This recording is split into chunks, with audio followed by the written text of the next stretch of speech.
Alexis had always felt safe in Gabriel's embrace, convinced their love was unbreakable.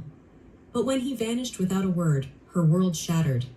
Panic turned to determination as she delved into his past, unearthing dark connections to a criminal syndicate. Each revelation cut deeper, revealing layers of deception she never imagined. Yet, amid the chaos, a chilling realization emerged. Gabriel hadn't abandoned her. He had sacrificed everything to shield her from the very shadows he once navigated. And now, please listen to the story as told by Alexis. 3, 2, 1, begin. Chapter 1. Abandoned in Italy. The argument had started over something trivial. Gabriel's drinking at lunch, his offhand insults, the way he and his friends dismissed my concerns like I was some nagging housewife instead of a woman with her own mind. But the moment his laughter rang through the night air, blending with the amused chuckles of his friends as the car engine roared to life, I knew this wasn't just a drunken joke. I ran after them. Gabriel, stop playing around. This isn't funny. The taillights of the rental car shrank in the distance, a cruel red glow against the narrow cobblestone street. My breath hitched, my sandals slipping against the uneven pavement as I pushed forward, my heart hammering. They wouldn't actually leave me here, right? But the street fell silent. The laughter, the engine, the men I once called family, they were gone. I stood frozen, my mouth still forming words that no one would hear. The argument, once filled with anger and frustration, was now meaningless against the cold reality of an empty street in an unfamiliar town. A few locals sitting outside a cafe paused their meals to glance at me, their expressions ranging from mild curiosity to disinterest. This is just to scare me. They'll be back. I hugged my arms around myself, trying to suppress the rising panic. I had no phone. Gabriel had taken it earlier, insisting it was a distraction on our vacation. My purse had been in the car, along with my passport, credit cards, and anything that could get me out of this situation. Minutes passed, then an hour. The picturesque town that had charmed me in the daylight now felt suffocating in the dark. The laughter of locals inside restaurants and the clinking of wine glasses mocked me. My stomach twisted, not just from hunger but from a sinking realization. They weren't coming back. I pressed my fingers against my temples, willing myself to stay calm. I had €80, barely enough for a meal, let alone a ticket back to the States. The night breeze sent a chill through my dress, making me feel exposed and ridiculous. I had dressed for a romantic evening, not for survival. A voice behind me broke through my spiraling thoughts. "You need help?" I turned too fast, my heart leaping into my throat. A man stood a few feet away, tall, dressed in dark clothing, his expression unreadable under the dim glow of the streetlights. His English was accented but clear. I swallowed. I just need a phone." He tilted his head, considering. "No phone?" His gaze flicked down to my empty hands. "Your husband?" I hesitated. My instincts screamed not to trust anyone, but I had no other choice. He'll be back soon," I lied. The man's lips curled into something resembling amusement, though there was no warmth in it. "Americana? Alone in a place like this? That is dangerous." A rush of fear surged through me. I stepped back. "I should go." His expression darkened. "Where?" I had no answer. I didn't even know the name of this town. He took a slow step forward. "You think your husband will return? If he does, maybe not for you." My stomach lurched. "What do you mean?" He shrugged, slipping his hands into his pockets. "Men like him, they don't abandon wives by accident." A wave of nausea hit me. No, Gabriel was an ass, but he wouldn't. This wasn't planned. It couldn't be. Could it? The stranger let the silence stretch, watching as the realization dawned on me. He smirked like he'd seen this before. "You should find a place to stay, Americana, before the wrong person offers." With that, he turned and disappeared into the shadows, leaving me standing there, my pulse pounding in my ears. I forced a deep breath, my fingers curling into fists. Maybe I'd been foolish, blind. Maybe Gabriel had done more than just abandon me. Maybe this had been his plan all along. But if he thought I would crumble, he didn't know me at all. I wasn't waiting for him. I was getting the hell out of here. Chapter 2. The journey begins. The following morning, the weight of the night before still hung heavy on me. My mind was a swirl of confusion, anger, and, strangely, relief. Gabriel was gone. And with him, the life I had come to resent, the life I had built in his shadow. I didn't need his apology. I needed freedom. But freedom came with a price, and I had no illusions about that. I had no money, no phone, no plan. Just the sting of betrayal and the strange sensation that perhaps this was the universe's way of forcing my hand. I took a slow, steadying breath and looked around. The town, once charming in its quaintness, now seemed like a foreign land. No one here knew me. No one here could hurt me. It was liberating and terrifying at once. I found a small pension at the edge of the town, a cramped, dusty place that looked like it hadn't seen a coat of paint in decades. The woman behind the counter barely spoke a word of English, but seemed to understand my desperation. She handed me a key, her eyes lingering on my disheveled appearance. But I didn't care. In the tiny room, I collapsed onto the bed, my mind racing. The question that plagued me most was simple. What now? How was I supposed to move forward from here? I counted my remaining cash, €80. I had just enough for a meal or a cheap train ride, but not enough to fly home, not enough to go anywhere meaningful. I was trapped, but that didn't mean I would give up. I had lived too many years making concessions for Gabriel. I was done with that life. I stared at the cracked ceiling, my thoughts spinning in a frenzy. I had to leave this town. I had to escape the smallness of my current reality. With nothing but my few belongings, I set out for the bus station. A dusty gray building with no signs in English. My heart pounded as I approached the window, not knowing how to communicate or what exactly I was asking for. I waved my €80 at the clerk, hoping he would understand that I needed to get far away from here. The man eyed me suspiciously, but eventually sold me a ticket for the cheapest bus ride he could offer. I had no destination, but I knew that I had to go. I couldn't stay in this tiny town, letting the hours stretch on while Gabriel lived his life, free of any consequences. The bus ride was long, the seats were cramped and the air stale, but I didn't mind. Each passing mile was a step further from him. The night settled in, and I found myself staring out the window as the landscape blurred past. Italy's rural countryside, rolling hills, olive groves, villages that looked like something out of a postcard, felt so different now, so much more empty. By the time I reached Rome, my body was stiff from the long journey, my mind exhausted from the endless cycles of thoughts. But there was no turning back. Rome was a whirlwind of chaos. People, tourists, vendors, all rushing, all pushing forward. I was just another lost soul in the city of millions. I had nothing left to go back to. No Gabriel, no Boston, no safety net. Just me, alone. But for the first time in a long time, it felt right. The first step toward rebirth. Rome was an overwhelming, chaotic place to begin anew, but that was exactly what I needed. A clean slate, an escape from everything familiar, everything that had made me feel small, invisible, and unimportant. I wandered the streets aimlessly, pretending to know where I was going, pretending to have a plan, but the truth was, I had no idea what I was doing.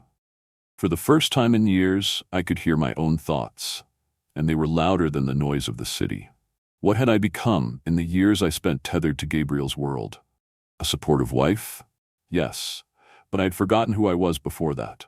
Forgotten what made me happy, forgotten how to be me. I spent the next few days walking through Rome, lost in its beauty and history, but all the while I couldn't escape the nagging thought that I was still running, still escaping, and that I needed to stop. I needed a purpose.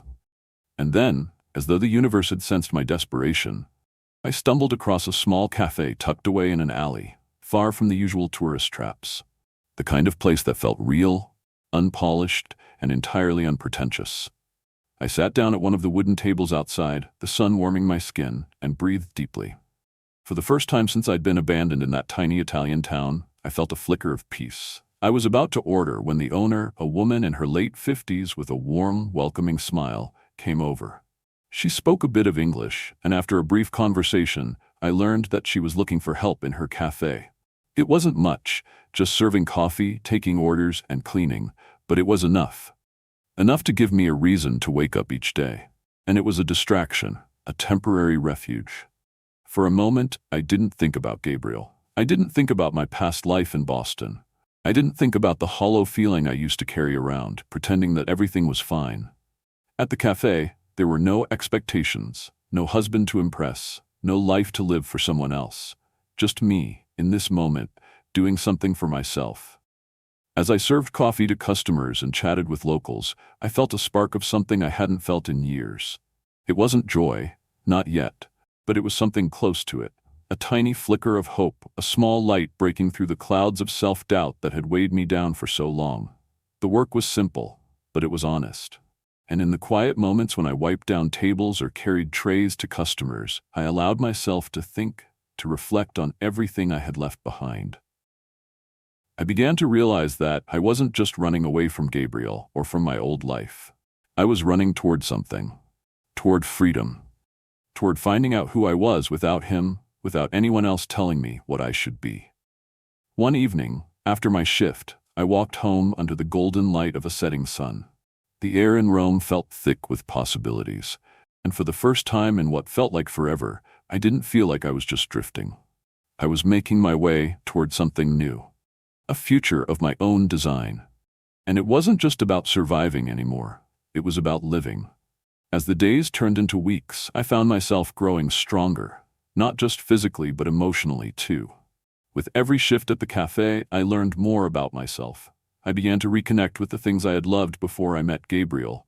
The art, the food, the conversations with strangers, the little moments of joy that had always been part of me. And then, one afternoon, a new opportunity arrived. The cafe owner, Maria, mentioned that a local restaurant was looking for a manager to oversee their wine selection and events. I'd always loved wine, had even taken a few courses on the subject back in Boston, and the idea of managing a wine list and events in a place like Rome felt like the perfect fit. I wasn't sure if I was ready for something bigger, but Maria insisted. "You've got the spirit for it," she said, handing me the contact information for the restaurant owner. It was a risk. But for the first time in my life, I wasn't afraid of taking risks. I called the number that evening. The owner, a man named Luca, answered on the second ring. He was intrigued by my experience with wine and the cafe, and after a brief conversation, he invited me to come in for an interview. As I hung up the phone, my heart raced. I had no idea where this new path would lead, but for the first time in months, I felt a spark of excitement. It was a reminder that no matter how lost you feel, there is always a way forward. There's always a new chapter to write, even after everything you thought was solid crumbles to dust. And this time, I was writing it on my own terms.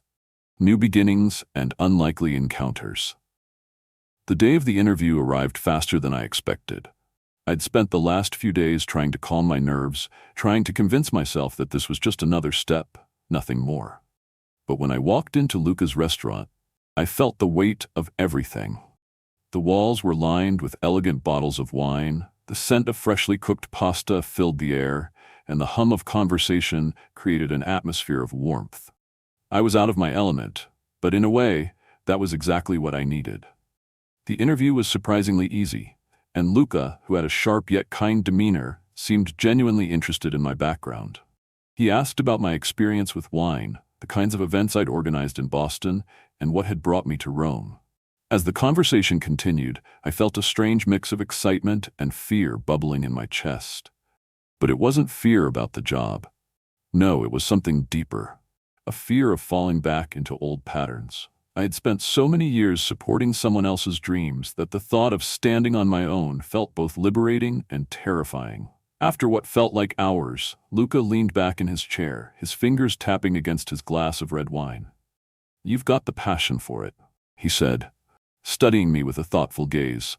"I can see it in your eyes. I think you'd be a good fit here. But there's one thing I need to know." I held my breath, waiting. "Are you ready to take a chance on yourself?" The words hit me like a thunderbolt. It was as if everything had led to this moment, this question that would decide the rest of my life. I nodded without hesitation. "Yes," I said, the certainty in my voice surprising even me. "I'm ready." He smiled, offering me a firm handshake. "Welcome aboard." Over the next few weeks, my life took on a rhythm I hadn't felt in ages. The cafe became more than just a distraction. It became my foundation. And now, with the restaurant gig, I was beginning to carve out a place for myself in this vibrant city that had once felt like nothing more than a maze of unfamiliar streets. It wasn't easy. There were days when I felt like I was in over my head, especially managing the restaurant's events and making sure everything ran smoothly. But there was something exhilarating about it. I was learning, growing, and discovering that I could actually trust myself again. What I had left behind in Boston no longer held the same weight. Gabriel's voice, which had once been the soundtrack of my life, became quieter and quieter, fading into the background of this new reality. I was moving forward. As time passed, I found myself surrounded by new friends, people who had no idea who I used to be, who only knew me as the woman running events at Luca's restaurant, the one who loved talking about wine and recommending the perfect bottle to guests. There was something deeply freeing about that. I could finally reinvent myself, without the weight of expectations holding me back. One night, after an especially busy dinner service, I sat on the steps of the restaurant, looking out at the city. It felt surreal to think how far I'd come, from the broken woman who had walked into Rome alone, to the confident woman now living a life of her own making. I smiled to myself, thinking of how much I had grown. But there was still so much more to discover, so much more to experience. The world was wide open, and I was ready to see what was next. Are you ready to join me on this journey of transformation and self-discovery? Don't miss out on the next chapter. Hit that subscribe button and turn on notifications to stay updated on my story. It's time for all of us to start living the life we deserve, and I'd love for you to be a part of it. Subscribe now, and let's take this journey together. To be continued. The call from the past. It had been nearly a year since I made the decision to build a new life in Rome. My days were filled with work, laughter with new friends, and moments of quiet reflection. The fear of failure, which had once held me back, had been replaced by a growing sense of confidence. But as the months passed, I realized that there was one thing I had neglected: my past. One evening, as I was closing up the restaurant, my phone buzzed. I glanced at the screen, expecting to see a message from one of my colleagues or friends. Instead, I froze. The name on the display sent a shiver down my spine. Gabriel. I hadn't heard from him in months. Not a single text, not a call. After everything, I had assumed he'd moved on, or at least I hoped he had. Why now? What did he want? I stood there for a moment, the phone trembling in my hand. Part of me wanted to ignore it, pretend it never happened. But another part, the part that had been haunted by unanswered questions, needed closure. With a deep breath, I answered. Hello? His voice was unmistakable, though it sounded smaller, less commanding than I remembered. Alexis, it's me. I could hear the hesitation in his voice. It was strange, almost as if he was testing the waters, unsure of how to continue. I know it's been a long time, he said. But I need to talk to you. I didn't speak. I couldn't. I've been thinking about you a lot lately, about what happened in Italy. His voice trailed off, and I could tell he was struggling with the words. I know I messed up. I should have never left you. But Alexis, I miss you. The silence between us felt suffocating. I hadn't realized until that moment how little I had thought about him over the last year.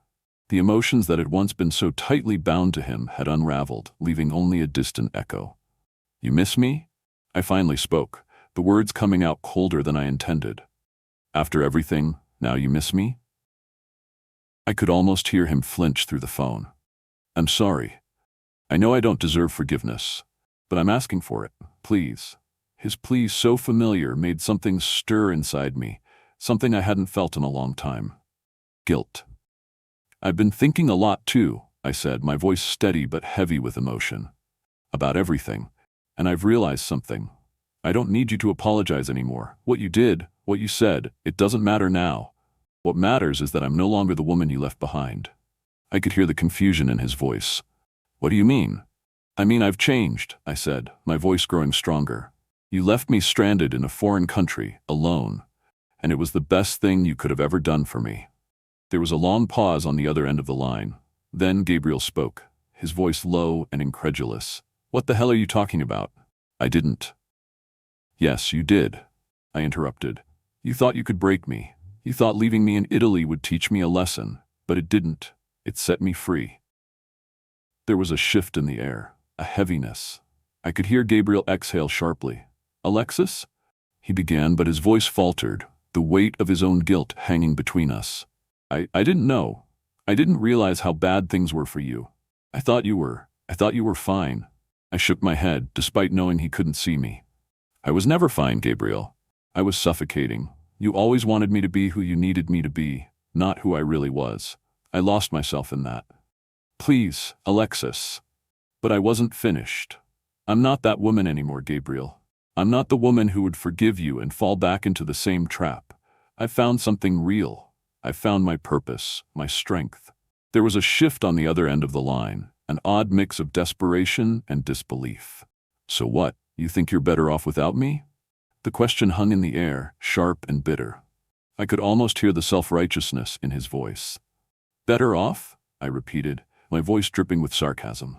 No, Gabriel, I'm free. I've built a life here, a life that's mine, and I'm not about to throw it away for you. He didn't speak for a long time. I could feel him processing my words, trying to find a way to spin this into something that made sense, but there was no more room for his manipulations. Alexis, I'm sorry, he finally said, his voice strained. But I need you. I made a mistake. And that was it. His words were no longer enough to reach me. You need me? I asked quietly. What about what I need, Gabriel? What about the woman I've become? You didn't just leave me stranded in Italy. You left me behind, and I'm not going back. Before he could respond, I hung up. As I stood there, holding the phone in my trembling hands, I realized something. For the first time in a long while, I felt nothing. No anger. No resentment. Just peace. And that was enough. The unexpected reunion. The months had passed since Gabriel's call, and I had settled into a rhythm that felt both comfortable and fulfilling.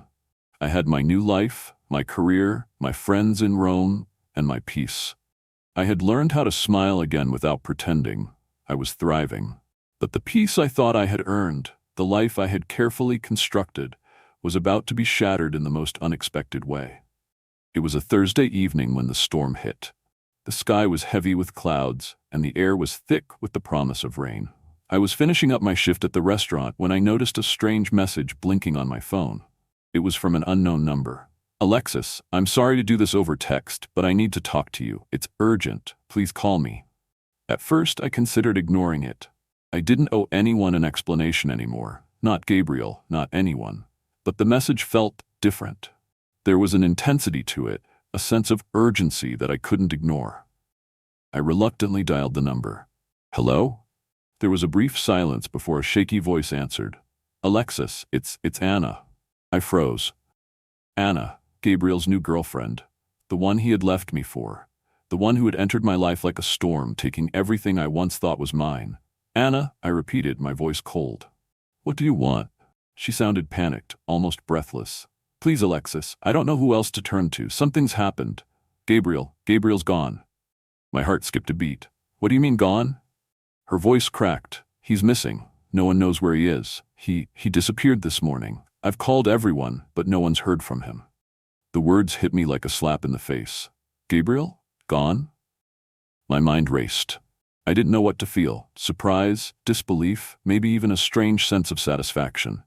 After everything he had done, after the pain he had caused, I should have felt indifferent. But I didn't. I felt something else. Something I wasn't prepared for. Why are you telling me this? I asked, my voice barely above a whisper. Anna took a deep breath. Because I think you might be the only one who can help. He's been acting strange lately, more distant, paranoid. I think he's in trouble. I don't know who else to trust. A wave of memories flooded back to me.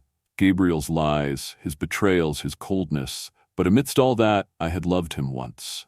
And maybe, just maybe, I still felt a flicker of something for him. Something I wasn't ready to face. I don't know how I can help, I said, the words tasting foreign on my tongue. This is between you and him. I know, Anna said quickly, but I can't do this alone, and I don't think you should either. I'm scared, Alexis. Please just come. Help me find him. Please. The desperation in her voice was palpable. It tugged at something deep within me, something I thought I had buried long ago. Against my better judgment, I agreed. I'll be there. I said, my voice more certain than I felt. When I arrived at Anna's apartment, I was greeted by a tense atmosphere. The lights were dimmed, and the silence in the air was suffocating. Anna led me to the living room, where the only sign of life was the frantic pacing of her steps. He's just gone, she muttered, wringing her hands. No note, no message. I don't understand. We had plans this morning, and then nothing. I looked around, searching for any clues, any sign of Gabriel. His absence felt like a presence itself, heavy, oppressive. Did he mention anything strange to you recently? I asked, my mind working quickly. Anna hesitated. He talked about a man, someone he was afraid of. He said he had made a mistake, that someone was after him. I felt a chill run down my spine. Who was he talking about? Anna shook her head, confusion clouding her eyes. I don't know, but he was terrified, and then he left, and now... Her voice trailed off. I turned away, my thoughts racing. Gabriel had always been good at hiding his fears, masking his vulnerabilities. But this was different. I couldn't shake the feeling that something darker was at play, something that had been hiding beneath the surface all along. Where did he go this morning? I asked, my mind focusing on the details. Anna swallowed hard. He didn't say. He just left. Suddenly it clicked. The missing pieces of the puzzle began to fall into place. Gabriel had always been reckless, always a step ahead of everyone else, but this time he wasn't just running away from me. He was running from something real, something dangerous. I turned to Anna, my decision made. We need to find him, and I think I know where to start. The final revelation. The next morning, after finding Gabriel's cryptic note, everything changed. What was once a missing person case had morphed into something far more sinister. Anna and I had spent hours trying to make sense of it, but nothing seemed to fit. There were too many questions, too many holes, and every new piece of information just led to more confusion. But there was something we both agreed on now. We couldn't keep running from the truth. We had to face it, whatever it was. So, we decided to take the next step. We would go back to the gambling ring Lucas had mentioned. If Gabriel had been tangled in something this dangerous, we needed to understand what we were up against. We tracked down a former associate of Gabriel's, a man named Dean, who had been involved in the gambling scene. According to Lucas, he was the one Gabriel had been closest to before he disappeared. Dean, unlike Lucas, seemed more than willing to talk. And that was when the floodgates opened. We met Dean at a rundown diner on the edge of town, the kind of place that looked like it had seen better days and better people. He was sitting in the corner booth, his face hard and unyielding as he watched us approach. There was something about him that made my skin crawl. "You're looking for Gabriel," Dean said, his voice gruff, "but you're asking the wrong questions." I sat down across from him, leaning in. "We're asking the right questions, Dean. We need to know where Gabriel is and why he's running." Dean's eyes flicked to Anna before returning to me. "He's not running," he said quietly. "He's hiding." I felt my breath catch in my throat. "From who?" Dean smirked, but it wasn't a smile of humor. It was cold, dangerous, from the people who own him, the people he's in debt to. He paused, then added, "And it's not just money. It never was." Anna's voice trembled. "What do you mean? What is he mixed up in?" Dean leaned forward, his eyes narrowing. "Gabriel got tangled in a mess that goes beyond gambling, much beyond. When you deal with people like that, you don't just owe them money, you owe them your life." Gabriel thought he could walk away. He was wrong. My mind raced. This was bigger than I had imagined. Gabriel had been running from more than just a few bad debts. He had been running from a network that controlled everything. "What is this network?" I asked, my voice barely above a whisper. Dean didn't answer immediately. Instead, he glanced around the diner, as if making sure no one was listening. Finally, he leaned in even closer and said, "It's a syndicate. They control everything. They've got fingers in every pie, gambling, drugs, weapons, you name it. Gabriel got caught up in their schemes a year ago, thought he could escape, thought he could come clean. But they don't let people like him go." I felt a wave of nausea wash over me. This was no longer just a personal issue for Gabriel. It was a matter of survival. And not just for him. If the syndicate had their sights on him, we were all in danger. Dean's gaze flicked to Anna, then back to me.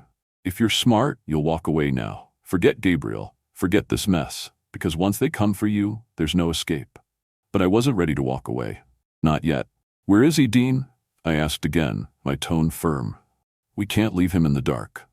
Dean looked away, his jaw tightening. "You're playing with fire. But if you really want to find him, you're going to need to go to them. They're the only ones who know where he is." I froze. Go to them? You're talking about the syndicate? Dean nodded. They're the ones who hold the cards now. And trust me, you don't want to get on their bad side. If they find out you're looking for Gabriel, they'll come for you next. Anna's face turned white. You can't be serious, she said, her voice shaking. We're supposed to just walk into the lion's den? Not walk in. You need to prove you're useful to them, Dean said, his voice dropping to a whisper. But trust me, it's a dangerous game, and there's no way to know how it ends. We left the diner in silence, my mind spinning with Dean's words. This wasn't just a search for Gabriel anymore. It had turned into a fight for survival, and in that moment, I realized something I hadn't before. I wasn't